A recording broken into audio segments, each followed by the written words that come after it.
requests Dr. K.V. Seshadranath Shastrigal to deliver his inaugural address. Shri गुरुभ्यो नमः। वंदामहे कनक मंगल सूत्र शोभा संदीप्त कुंकुम बलित्रय भंगिरम्यम मंद्रादिकस्वर विकस्वर नाद विद्या संदर्भगर्भम अगजे तव कंठनाळम श्रुति स्मृति पुराणानाम आलयम करुणालयम नमामि भगवत्पाद शंकरम लोकशंकरम श्री कांची कामकोडीशान जगदानंददायकान जगद्गुरून् नन्नमीदि शेषाद्रि श्रेयसे सदा नमः सूर्याय सोमाय मंगलाय बुधाय च गुरुशुक्र शनिभ्यश्च राहवे केतवे नमः। அவையில் அமர்ந்திருக்கும் அத்தனை பேர்களுக்கும் என்னுடைய சாஷ்டாங்க பிரணாமங்கள். அத்தனை பேரும் தன்னுடைய முயற்சியில ஒரு சாபல்யத்தை அடையறதுக்கு தான் வந்திருக்கோம்.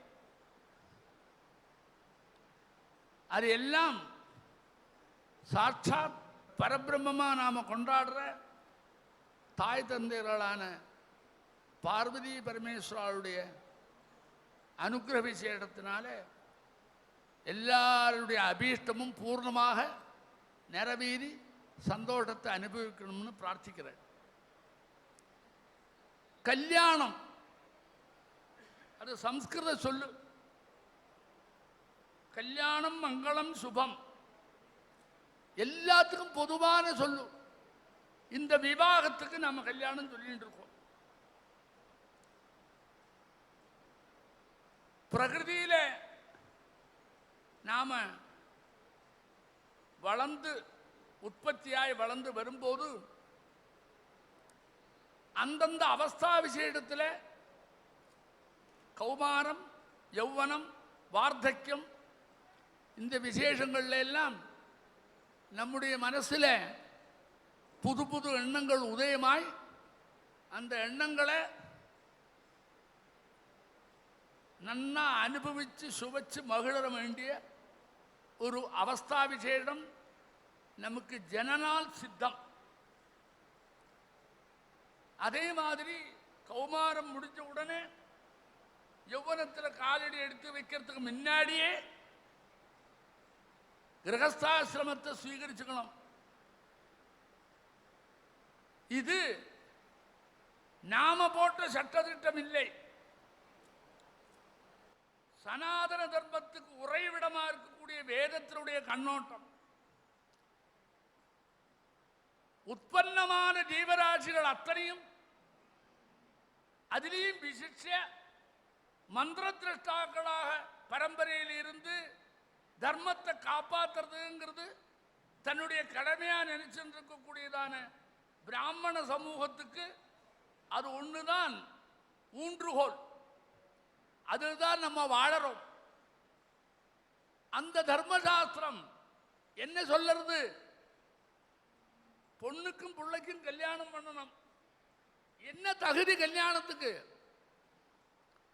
நீங்க நினைக்கிற தகுதியை வேதம் சொல்லலை. ஸ்வயம் பிரயத்தனத்தினால நீங்க நினைக்கிற தகுதியெல்லாம் வரவழைக்க முடியும். அது வேதம் வரைக்கும் போய் சரணாகதி அடைய வேண்டிய அவசியம் இல்லை. உங்களுடைய கழிவில்லாததான உங்களால் எதிர்பார்க்க முடியாததான தாம்பத்தியத்தில் வரக்கூடியதான செழிப்பு, தத்வாரா குடும்ப ரீதியான ஒரு சந்துஷ்டி, அது வழியா தர்மம் வழியா லோகத்துக்கே ஒரு க்ஷேமகரமான விஷயமா தான் கல்யாணத்தில் வேதத்தை பார்க்கறது. கல்யாணம் பந்து சீல லட்சண சம்பன்னாம் அரோகாம் உபயச்சேத. நிறைய பந்துக்கள் இருக்கணும், நன்னடத்தி இருக்கணும், லட்சணம் இருக்கணும். பொண்ணுக்கு ஸ்திரீ லட்சணம் இருக்கணும், பிள்ளைக்கு புருஷ லட்சணம் இருக்கணும். அரோகா, எந்த விதமான ரோகமும் இருக்கக்கூடாது. இதுதான் ரெண்டு பேருக்கும் இருக்கக்கூடியதான யோக்கியதை. யோக்கியதையில குடும்ப தலைவனா இருக்கிறவனுக்கு யோக்கியதை கொஞ்சம் ஏற்றி சொல்லிட்டு பந்துசீல லட்சண சம்பன்ன ஸ்ருதவான் அரோக. அவன் படிச்சும் இருக்கணும். பழைய காலத்தில் வேதம்தான் படிப்பு, வேதம்தான் வித்யை, வேதம்தான் அறிவு. வேதத்தில் போனால்தான் அறிவாளி ஆகலாம். அறிவாளியாய் நம்ம பற்றி நாமே இன்னொரு பிரதீட்சை இல்லாமலேயே நமக்குள்ளேயே நம்ம ஜீவிதத்தை பெரிசாக்கிட்டு வரக்கூடிய சாமர்த்தியம் வேதத்தை நம்பினா கிடைக்கும். கால வித்தியாசத்தில் வேதத்தை எல்லாம் மறந்திருக்கிற சமுதாயம், அதனுடைய வாசனையை அற்றுப்போன சமுதாயம், அதை முன்னேற்கிறதுக்கு எந்த விதமான பிரயத்தனத்தை எடுக்க முடியாத சமுதாயம், கையாலாக மாறின சமுதாயம். இருந்தாலும் நம்ம ஜீவிதத்துக்கு அது சொல்ற அந்த உபதேசம் மட்டும்தான் நிரந்தரமான சந்தோஷியை கல்யாணத்தில் கொடுக்கும். பணம் இருக்கலாம், வசதி இருக்கலாம், படிப்பு இருக்கலாம், வெளிநாட்டு என்ன லோகம் பூரா சுற்றிகிட்டே இருக்கலாம், என்ன வேணும் ஆகலாம், பிரபுத்துவம் இருக்கு, கையில் தனசக்தி இருக்கு, உற்சாக சக்தி இருக்கு, எல்லாம் இருக்கு, சந்துஷ்டி இல்லை. முன்னே இருந்தவா அத்தனை பேரும் தாரித்யம் இருந்தா கூட தாரித்யம் அவளை துக்கப்படுத்தலை, சந்தோஷப்படுத்திட்டு. இன்னைக்கு எல்லா தனிகன், ஆனால் அவனுக்கு ஒரு சந்தோஷம் இல்லை.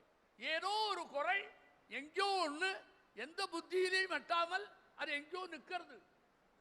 அதுக்கு என்ன காரணம் தெரியுமா? கல்யாணத்தில் பதிபத்திரிகளா சேர்ந்தா அப்புறம் விகடனம்னு ஒன்று இல்லை. நீங்க புராணத்தில் பாருங்க, எல்லாத்துக்கும் புராணத்தை திருஷ்டாந்தமாக கொடுத்து தன்னுடைய காரியத்திலேருந்து ஜெயிக்கிறதுக்காக எத்தனை உதாரணங்கள் கொடுக்கிறீர்கள். அந்த உதாரணத்தை எல்லாம் நீங்க எத்தனை கொடுத்துருக்கீர்கள்? அப்படி கொடுக்கிற போது அத்தனை அவதார புருஷால் அத்தனை பேரும் கல்யாணம் பண்ணிட்டு இருக்கா. ஒண்ணுக்கு ரெண்டா கூட கல்யாணம் பண்ணிட்டு இருக்கா.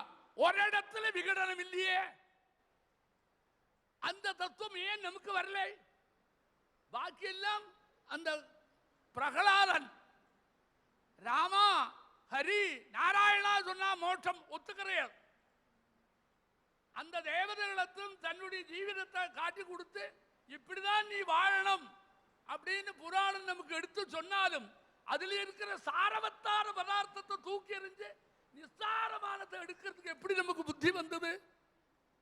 அதுவும் பிராமணனா பிறந்து வேதத்திலேயே தலைச்சிருக்கக்கூடிய 4-5 தலைமுறை முன்னாடி வேதத்திலே இருந்த அந்த பிராமணனுடைய அந்த ஜீவாணுக்களுடைய சம்பர்க்கம் இருந்தும் நமக்கே அந்த புத்தி வரலை.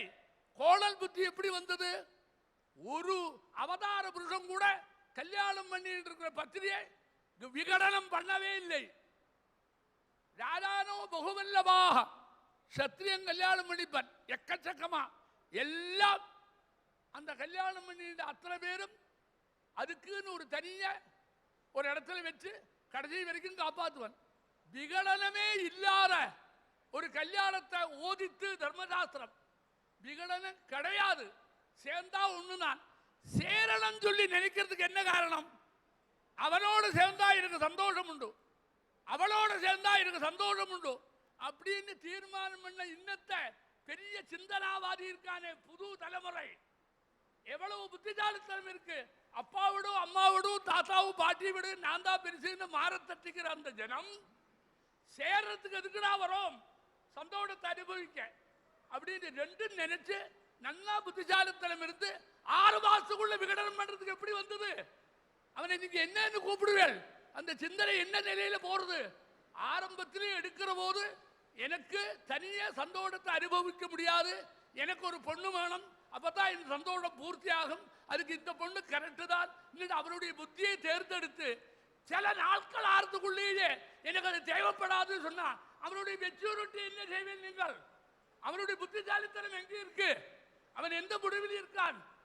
இதெல்லாம் நம்மள்டேந்து கழண்டு போகணும்.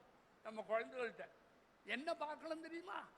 நீ உத்தியோகமோ படிப்போ சம்பளமோ பெருமையோ அதெல்லாம் தாம்பத்தியத்தில் சுகத்தை கொடுக்காது. மானசிகமான ஒத்துமைதான் சுகத்தை கொடுக்கும். இதை நான் சொல்லலை, வேதமே சொல்றது.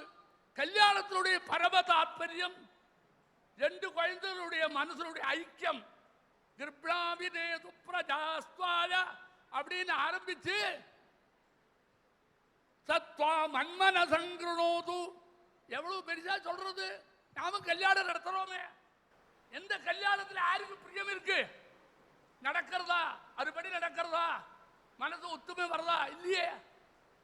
அதனால நாம நம்முடைய புருஷ பிரயத்தனத்தினாலேயே என்னெல்லாம் சம்பாதிச்சோமோ அந்த சம்பாத்தியத்துக்கு முதலிடம் கொடுத்து தார்மீகமான புத்திக்கும் மானசிகமான ஐக்கியத்துக்கும் முதலிடம் கொடுக்காமலேயே இதில் மட்டுமே கவனித்து அதில் ஒட்டி ஒட்டி போய் அது நிலைக்கிறது இல்லை. இப்போ இவனுக்கு இவ்வளவு சம்பளம் வருது, இவன் இம்டெக் படிச்சிருக்கான், மேலே மேலே இருந்தால் சம்பளம் வரும், பார்க்கறதுக்கு நன்னா இருக்கான், பேசுறது நன்னா இருக்கு, நான் பண்ணிக்கிறேன், அவன் பொருள்னு பண்ணிக்கிறான். அந்த பொண்ணோடு இடபோடல் தப்பு. அவனுக்கு என்ன சுபாவம்? அவனுக்கு ஏதாவது ரோகம் இருக்கா? அவனுக்கு திறமை இருக்கா? அவனுக்கு பௌருஷம் இருக்கா? இதெல்லாம் தான் தாம்பத்தியத்தில் அவசியம். தனியே நின்று நிற்பதா? இதெல்லாம் அவசியம். இதெல்லாம் பார்க்காமல் உத்தியோகம், வெளிநாடு, சம்பாத்தியம், பணம் பார்க்கறதுக்கு பெருமை அரை நிமிடத்தில் போகும். ஒபாமா கழுத்து பிடித்தது இங்க வந்து வேணும், ஒரு இடத்துலயும் கிடைக்காது. இவனே எங்கேயாவது கை வச்சா வெளியில தள்ளி விடுவன். அப்புறம் இப்படி போய் எங்கேயாவது வைதிகம் இருக்கா தேடிட்டு போகணும். அப்ப வைதிகத்தில் பக்தி வரும், பகவான்கிட்ட பக்தி வரும். எப்படி வருது? அதனால நம்ம குழந்தைகளுக்கு ஒரு குறை இருக்கு. முதல்ல தாயார் தகப்பனார்ட்ட இருக்கிற கல்யாணம் குழந்தைகிட்ட சங்கிரமிச்சு கொடுத்து அவ கையில் எடுத்துட்டு விட்டா. இந்த தாயார் தகப்பனார் அப்படியே அழுதுகிட்டு இருக்கா, சொல்ல தெரியல. அவன் படிச்சு விட்டாங்கிறதுனால பெரிய மனுஷன் இது நினைக்கிறான். அவனுக்கு மெச்சூரிட்டி வரலைன்னு இவனுக்கு தெரியல. அவன் எல்லாத்திலையும் பெரியவன் இது நினைக்கிறான், அவளும் நினைக்கிறான். பொண்ணும் அப்படிதான். அதனால அவன் என்ன சொல்றா? விட்டில் பூச்சியில விழுந்து நெருப்பில் விழுந்து சாகிற மாதிரி நம்முடைய உயர்ந்த ஜீவிதம். அதுவும் என்ன, பிராமணனுடைய ஜீவிதம் எல்லாத்தை விட உசந்தது. அவன் லோகசேபத்துக்காக பிரவர்த்தனம் பண்றான், தன்னுடைய ஜீவிதத்தை தியாகம் பண்ணியிருக்கான், நன்னா இருக்கணும்னு நினைக்கிறான். லோகா சமஸ்தா சுகினோபம், அது வீணாகப்படாது. அதனால குழந்தைகளுக்கு கல்யாணத்துக்கு பார்க்கிற போது நீங்க என்ன பார்க்கணும் தெரியுமா? ஆயுஸ் இருக்காரு இந்த குழந்தைக்கு பாரு. அவன் படித்த படிப்பு எங்க போனாலும் வேலை போனா வேலை கிடைக்குமா பாரு. அவன் குணமானா இருக்கானா பாரு. இந்த மூணை பார்த்தா தான் நீங்க கல்யாணம் பண்ணிக்கலாம். இந்த மூணும் அவன் சொல்லாதே நமக்கு தெரியும். அவன் பிறந்த வேலையை வச்சுட்டு தெரியும். நாம என்ன பண்ணிட்டு இருப்போம் தெரியுமோ? நீங்க ஒண்ணு நினைச்சு பாருங்க. தாயார் தகப்பனார் தான் குழந்தைக்கு கல்யாணம் பண்ணணும்.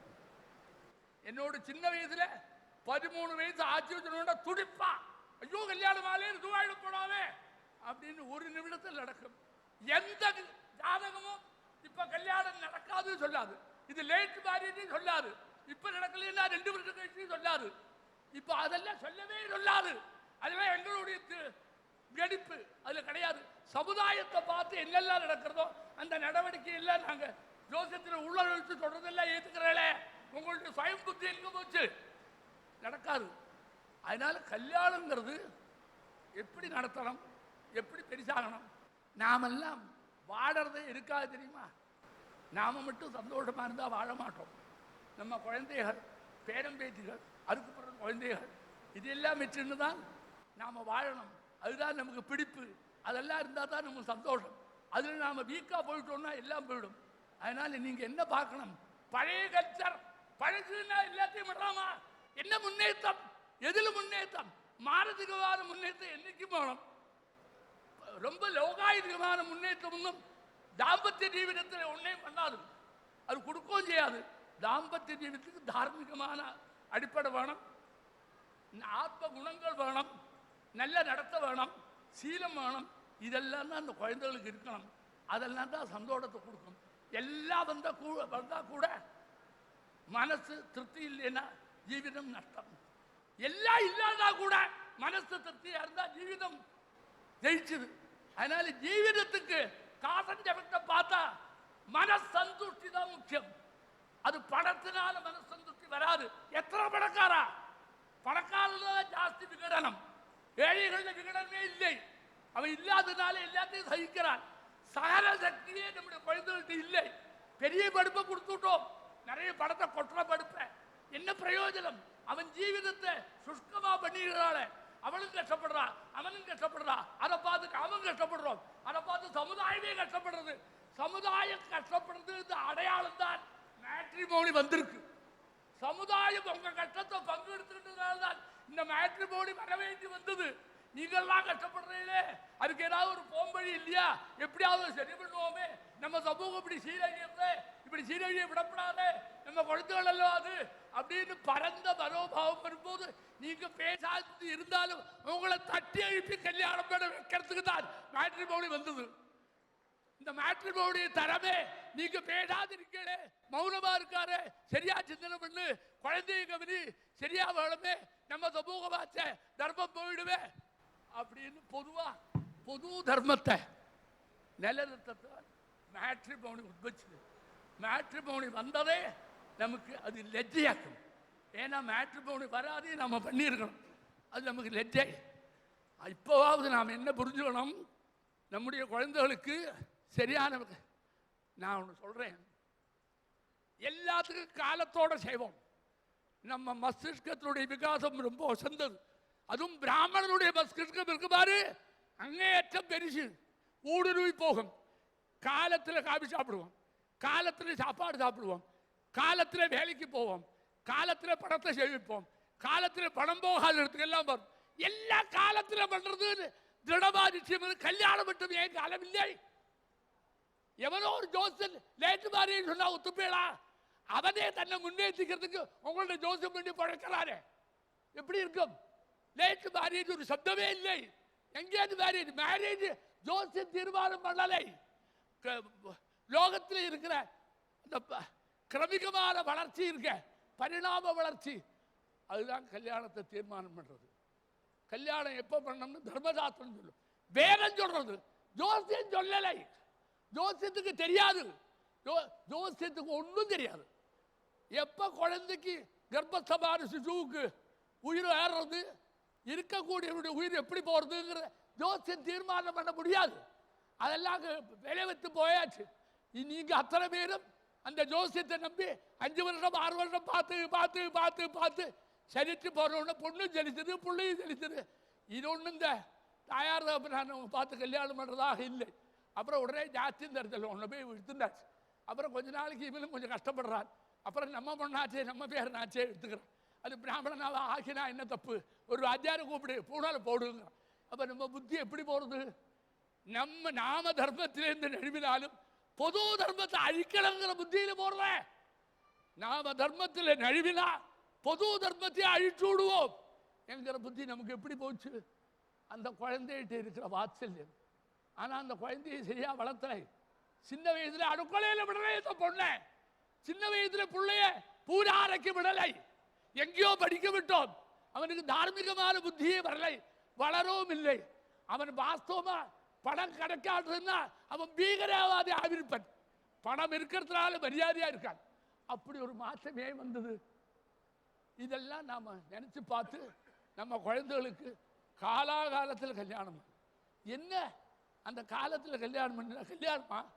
எப்போ யௌவனம் இருக்கோ, எப்போ அனுபவிக்கிறதுக்கு யோகியம் இருக்கோ, எப்போ செழிப்பா யௌவனம் இருக்கோ அப்போ சுபக்கணும். 45, 50, 60க்கு மேலே 2 பேரும் சேர்ந்தா போல சாப்பிட்டு வாழறதுக்கு கல்யாணமா? ஏன் அந்த சமாதானம் வந்தது? அது வராது. நம்மள்கிட்ட இருக்கிற அஜ்ஞானம் தப்பான வழியில் போய் அதை சரியாக்கிறதும் முற்படாமல் அப்படியெல்லாம் தணர்ற போது இது எல்லாத்தையும் புரிஞ்சுக்கிண்டு நாமெல்லாம் ஒத்தாசை பண்ணுவோம். எதுவுமே சொன்னா தீரும், முயற்சி பண்ணா நடக்கும். முயற்சியில் நடக்காது ஒன்றும் இல்லை. எதுவும் கை கெட்டாத அல்ல, நம்ம முயற்சி தான் வேணும். அந்த முயற்சி ப்ராப்பராக இருக்கணும். எது நியாயமான வழியில் போனால், எது நமக்கு எல்லா விதமான ஹிதத்தையும் சந்தோஷத்தையும் ஜென்ம சாபல்யத்தையும் கொடுக்கும்போ அந்த வழியில் போகணும். பணத்துக்கோ பெருமைக்கோ போகக்கூடாது. அப்படி எல்லாம் இருந்தால் தான் அந்தந்த காலத்தில் குழந்தை பிறந்து இந்த நீங்கள் ஒன்று நினச்சோங்கோ, இந்த பிராமண சமூகம் வளர்ந்தால் தான் தர்மம் இருக்கும், தர்மம் இருந்தால் தான் லோகம் இருக்கும். அந்த பிராமண சமூகம் வளர்றது இருக்க, அது கல்யாணத்துக்கு அப்புறம் தான் வளரும், உற்பத்தியில் தான் வளரணும். அதை நீங்கள் இல்லாத பண்ணி வயசுக்கு அப்புறம் கல்யாணம் பண்ணி குழந்தை இல்லாதாய் டாக்டர்கிட்ட போய் ஏதோ ஒரு ஆஸ்பத்திரியில் ஒரு குழந்தையை வச்சுருந்து ஒரு விளையாட்டாக வச்சுருந்து செல்லப்பிராணியை வளர்க்குற மாதிரி அதை வளர்த்துக்கிட்டு சந்தோஷமும் இல்லாத, வெளியில் சந்தோஷம் இல்லைன்னு காட்டிக்காத, சந்தோஷம் இருக்கிறதாக வச்சுக்கிண்டு மனசுலயே பொழுங்கி பொழுங்கி பொழுங்கி சந்தோஷம் இல்லாத தன்னுடைய ஜீவனத்தை அழிக்கணும்னு அவசியமா? அது என்னத்துக்கு தேவை? எல்லாம் இருக்கே. ப்ராப்பரா இருக்கிற சிந்தனை போகல, தார்மீகமான சிந்தனையை ஊட்டுங்கோ குழந்தைக்கு, நீங்களும் அதை வச்சுங்கோ, எல்லாத்திலையும் ஜெயம் கிடைக்கும். அதனால் நீங்கள் வந்திருக்கீங்க. குழந்தைகளுக்கு கல்யாணம் பண்ணுறது அதுக்கு என்ன பார்க்கணும்னா, நிறைய பந்துக்கள் இருக்காளா, நன்னடத்தை இருக்கா? நன்னடத்தை இருந்தால் விவேகம் வரும். விவேகம் வந்து விட்டா நீக்கு போக்கோட செயல்படுவன், எல்லாத்தையும் விட்டு கொடுப்பான். க்ஷமை இருக்கும், பொறுமை இருக்கும், கருணை இருக்கும், பரிவு இருக்கும், பணிவு இருக்கும். இத்தனையும் அதில் கிடைக்கும். பணக்காரனா மாறுதா அத்தனையும் அப்படியே ஒழிச்சு போயிடும், ஒன்று கூட ஒட்டி நிற்காது. அதனால் அதெல்லாம் போனதுக்கு அப்புறம் 2 பேரும் வச்சுக்கிட்டு அப்போ பெருசா தீர்மானம் பண்ண. இந்த காலத்து குழந்தைகளுக்கு எல்லாத்துலேயும் சாமர்த்தியம் இருந்தாலும் தனக்கு வேண்டிய ஆம்படையாரோ பொண்டாட்டியோ அந்த சாமர்த்தியத்தை எடுக்கிறதுக்குள்ள சாமர்த்தியம் ஒரு லெவலேஷம் இல்லை. அதெல்லாம் வெளிப்படையான ஒரு போட்டோவை பார்த்துக்கிண்டு பணம், பதவி, சௌகரியம், காலத்து கொட்டினவன் இதை பார்த்து கையை பிடிக்கிறது. அதனால் அவர்களுக்கெல்லாம் ஏற்கனவே நம்முடைய பழைய வேதத்தில் தாம்பத்திய சுகத்தை நிரந்தரமாக பண்ணுறதுக்கு எந்த முறையை கையாளணும் என்கிறதெல்லாம் சொல்லறதுக்கு ஸ்ரீ சங்கரா சாந்தி நிலையத்தில் அதுக்கு வேண்டியதான ஏற்பாடை வீரராக மாமா ஏற்பாடு பண்ணியிருக்கார். அதனால் லீவில் என்ன செய்யணும், நீங்கள் அந்த குழந்தைகளை பள்ளிக்கூடம் படிக்கிற குழந்தைகளோ காலேஜுக்கு எட்டி பார்க்குற குழந்தைகளோ அவளெல்லாம் ஒரு 10 நாளைக்கு லீவில் அங்கே வர சொல்லி நாம் எப்படி போனோம், எப்படி கல்யாணம் பண்ணால் எனக்கு சந்தோஷமாக இருக்கும், அவனும் எனக்கு எப்படி கைக்கு அடங்குவன், நானும் அவரோட கைக்கு எப்படி அடங்குவேன், எங்களோட ஹிருதயம் நண்டு எப்போ திருடமாக இருக்கும் என்கிற வழிகளை இங்கே ஒரு தடவை அந்த குழந்தைகளுக்கு ஊட்டினா நமக்கு லாபம் கிடைக்கும். அப்படி தான் இப்போ வழி. எந்த பள்ளிக்கூடத்திலையும் மாறல் இல்லை, எந்த காலேஜிலையும் மாறல் இல்லை, வீட்டிலேயும் மாறல் இல்லை. 3 வயசுலேயே இங்கிலீஷ் படிக்கிறதுக்கு பள்ளிக்கூடத்தில் விட்ட உடனே ஆம்பளையாலும் கொண்டாட்டி சம்பாதிக்கிறதுல ஓட்டிட்டு இருக்கா. அந்த குழந்தையை கவனிக்கிறவாளே இல்லை. அதனால அவளுக்கு அங்கே எல்லாம் படிப்பே கிடையாது. எப்படி மேட்ரிமோனி உங்களை உங்களை உத்தேசம் பண்ணி உங்களை நன்னாகிறதுக்கு பண்ணித்தோ, அதுபோல் வீரராக மாமா இதெல்லாம் அப்படி நஷ்டமாறதே நினைச்சு அவளுக்கெல்லாம் கொஞ்சம் உபதேசம் பண்ணி அவளுடைய நல்ல வழி காட்டி அவளை பிராமணியத்தை நிலக்க வைக்கிறதுக்கு, பிராமணியம் செழிக்கிறதுக்கு, அதுதான் லோகத்துக்கு அவசியம். அந்த தர்மம் அப்பதான் நிற்கும். இப்படி பரம்பரையாக தர்மானுஷ்டானத்தில் வர்றதுக்கு இப்படி ஒரு இது வச்சிருக்கார். அதனால் லீவில் காலடியில் வந்தேல்லாம் நீங்கள் வந்தால் போகிறோம், உபதேசத்தை கேட்டால் போகிறோம், உபதேசத்தை தெரிஞ்சுக்கிண்டு அதுக்கப்புறம் அந்த வழியில் எத்தனை ஜோசியாளுடைய உபதேசத்தை கேட்குறேன், எங்கேயாவது உங்களுக்கு பலிச்சுதா? இல்லையே, பலிக்கவே இல்லை, எல்லாம் ஃபெயிலியர் தான்.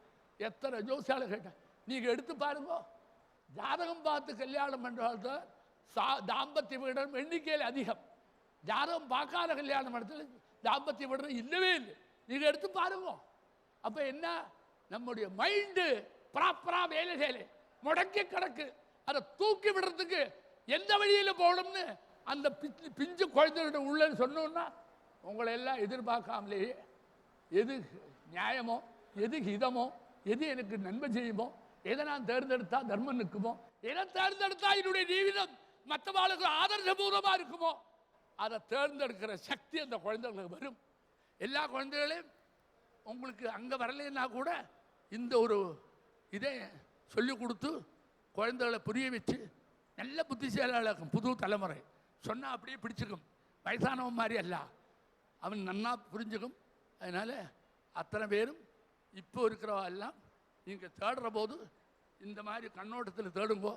தார்மீகமான ஒரு சுபாவம் இருக்கா, 2 பேரும் கொடுத்தா விகடனம் இல்லாத வருவாளா, அவள் 2 பேரும் ஒத்து போகுமா, அப்படியெல்லாம் சேர்த்து கல்யாணத்தை பண்ணி தம்பதிகளை ஆசீர்வாதம் பண்ணி அவளுடைய பரம்பரையெல்லாம் நம்முடைய தார்மீக விஷயங்களை எல்லாம் கடைபிடித்து நம்முடைய குலத்துக்கே நம்முடைய சமுதாயத்துக்கே ஒரு நல்ல சோபையை உண்டு பண்ணுற மாதிரி மாறி நம்முடைய குடும்பமும் அதே மாதிரி நம்முடைய சமுதாயமும் செழிப்பாக வளர்ந்து எல்லா விதமான ஸ்ரேயஸை அடைஞ்சு எல்லாரும் சந்தோஷமாக இருக்கணும்னு பிரார்த்திச்சுக்கிண்டு எனது உரையை முடித்துக் கொள்கிறேன். Thank you, sir.